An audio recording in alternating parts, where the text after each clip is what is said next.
Hello, hola, ciao, konnichiwa, namaste, welcome. This is Ollie here at Visordown.com, and that on your screen there are the reasons you clicked on this video.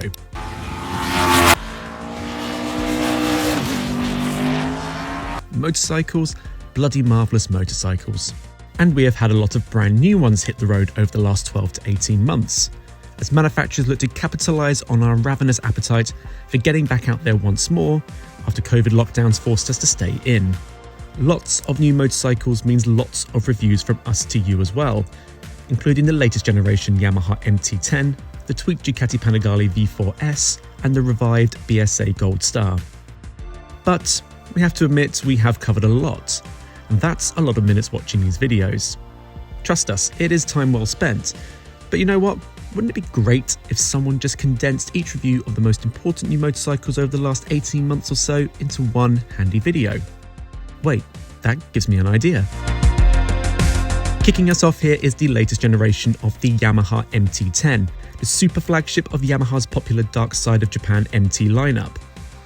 One of the segment's more unassuming options, Yamaha has resisted the urge to go right up against its more ADHD rivals, like the supercharged Kawasaki ZH2 and bonkers KTM Super Duke, but if 164 brake horsepower looks modest on paper, in practice it's actually all the power you'll ever really need. Rest assured, the MT10 is an absolute hoot to ride. The R1 derived engine is responsive, feels more powerful than it is, but isn't in any way intimidating. Plus, fewer ponies also means fewer obtrusive electronics getting in the way. It may give away 40 or so brake horsepower to some of its rivals, but the MT10 ranks among the class leaders for pure riding enjoyment. So while the MT10 isn't the showiest super naked out there, it feels like a quality product through and through. There is just one thing though, those looks. We'll let you be the judge here, but is it just us, or can anyone else see Johnny Five from the film Short Circuit here? Because frankly we can't unsee it. It comes with half as many cylinders, so is the Ducati Street Fighter V2 only half as good as the Ducati Street Fighter V4? Not a chance. Actually, in many ways, the V2 is in fact superior to the fun but frantic 205 brake horsepower V4, a motorcycle that is frankly as mad as it is exotic.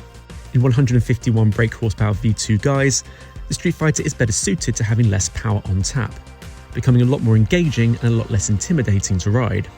In fact, the V2 and V4 share a lot in common. They are both pricey next to their segment rivals, and neither is terribly comfortable at low speeds. But like the V4, the V2 is just as fun to ride, as beautifully put together, and will still stop traffic with those looks.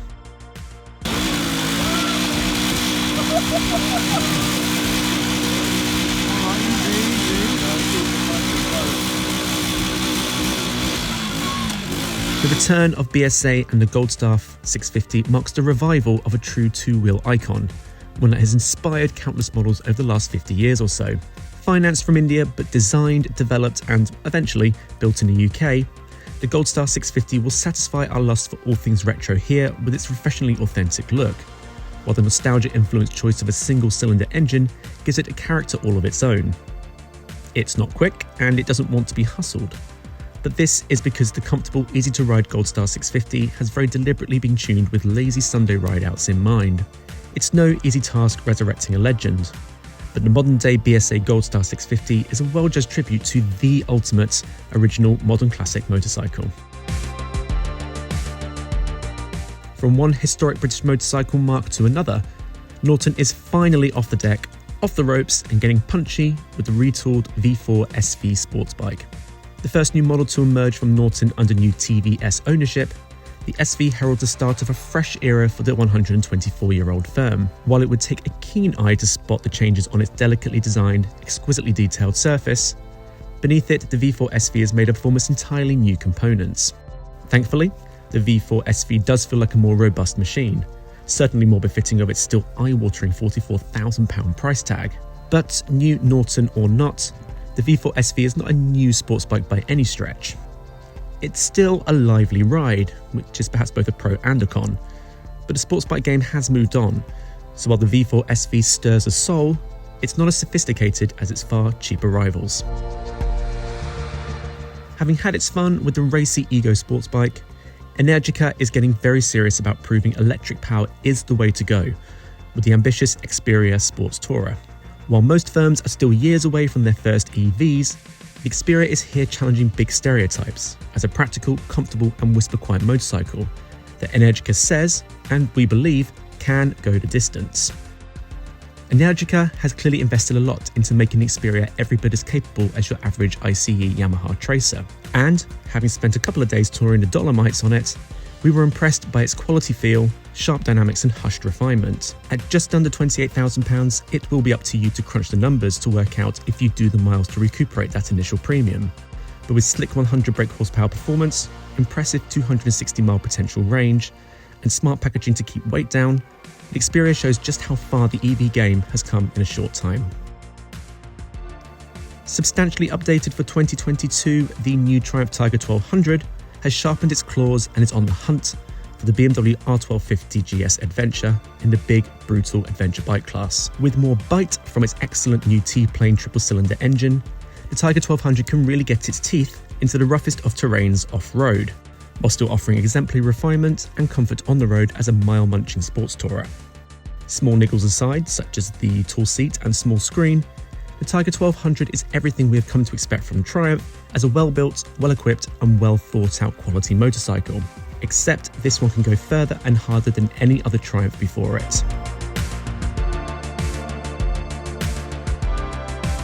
The Yamaha XR900 is a retro modern classic motorcycle, but not as we know it.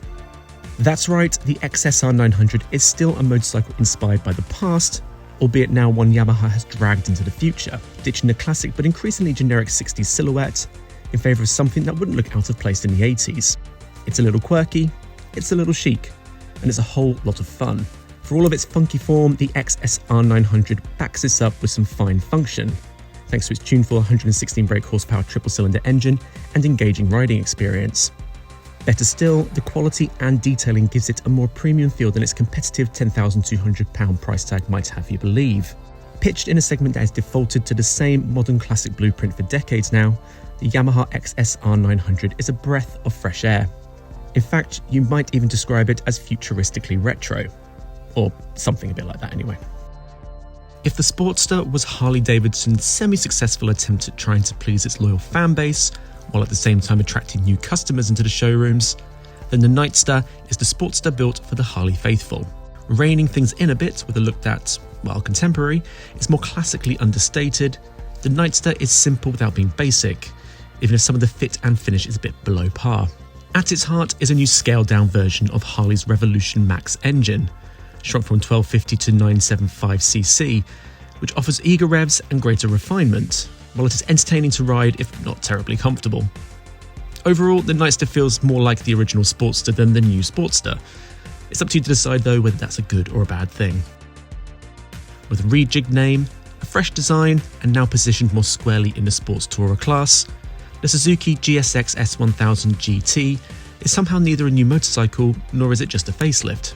Whatever Suzuki has done though, it has worked, with the new GT positioning bringing out the best of its GSX R-influenced DNA, from the engaging handling to the still brilliant K5 engine. It's also more practical, cuts a more striking dash, and is well kitted out.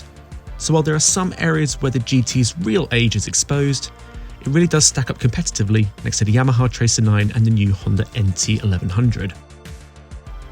With a reputation forged on setting the standard for reliability, usability, practicality, and quality, it's anyone's guess as to why it took Honda until 2022 to get back into the lucrative sports tourer segment. But better late than never, it is here now, with this, the NT1100, the sensible sibling to the go-getting Africa Twin and the rebellious Rebel. In many ways, the very things that make the NT1100 such a good motorcycle are also the reasons that kind of gripe us. Sure, it's refined, it's got bags of room, and it won't hit you hard in the pocket. Basically, it'll do everything you expect a Honda to do. However, its inflated XADV design is kind of bland, which isn't helped by some drab colour options, and while it'll get you from A to B comfortably, you'll probably forget doing so. As a pure tourer, the Honda NT1100 is possibly the best on the market. Just don't expect it to be a sports tourer though. A new Husqvarna doesn't come around all that often, So the launch of the Norton 901, the Swedish marque's first foray into the big adventure market, is a pretty big deal. Of course, there's no getting away from the fact that the Norton 901 is a KTM 890 adventure, but at least those new clothes are pretty cool. You know, in that kind of way that Swedish design is cool, mostly because it's Swedish. Yeah? Anyway, if the Norton is Swedish on the surface, it's otherwise very Austrian underneath. The Husky has fettled it to lean more towards tourer than adventure. The good news is that it's comfortable and refined, while the powerful engine has a great turn of pace. On the downside, its handling is unwieldy on the road and very wayward off it, which is alarming, given those KTM underpinnings and its own rich history in trials and enduro. It's also pricier than its KTM sibling, which by all accounts is the better motorcycle overall.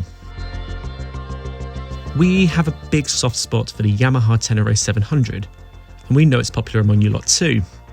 So it's a shame it is let down by something quite simple, yet at the same time very important: its piddly small fuel tank. Well, in that case, credit to Yamaha for not only listening to your critiques, but going above and beyond with its solution, the Yamaha Tenera 700 World Raid. Committing to some clever packaging, you can now squeeze 23 litres of fuel in the World Raid, which is 7 more than the standard model, and now one of the biggest in its class. Better still, Yamaha has also thrown in some clever GPS tech and upgraded suspension to boot. With that sorted, the Tenera 700 World Raid of course retains the traits we've always liked, namely its exceptional off-road ability, lightweight agility, utilitarian styling, and solid mechanicals. Downsides? Well, let's just say it's nothing a more powerful, say, Tenera 900 couldn't fix. Ducati has such a rich history in developing standard elevating, exceptional sports bikes that it means even the smallest of updates are still pretty big news. Which is why the updates to the latest Panigale V4S are so impressive, because Ducati has taken an already exceptional sports bike and transformed it into an exceptional sports bike, but now for every day of the week. First and foremost, the Panigale V4S remains an absolute thrill to ride. The 215 brake horsepower V4 engine sounds incredible, and put quite simply, it's just really fast. But the poise and precision of its handling will make you feel every bit a wannabe world superbike champion on track days. However, where the now winged Panigale V4S impresses is in the detail, with minor but noticeable tweaks to the ergonomics, electronics and gearbox that have just taken the edge off its intensity. Admittedly, this tamer approach does sound a bit un-Ducati, but in practice it's a revelation, with the Panigale V4S now easier to ride, more comfortable and more usable on those days when you just need to nip across town for a pint of milk. Rest assured though, it will still transform back into a snarling, raging animal when you let it rip on the track. So there you go, a big helping of new motorcycles in some bite-sized portion reviews.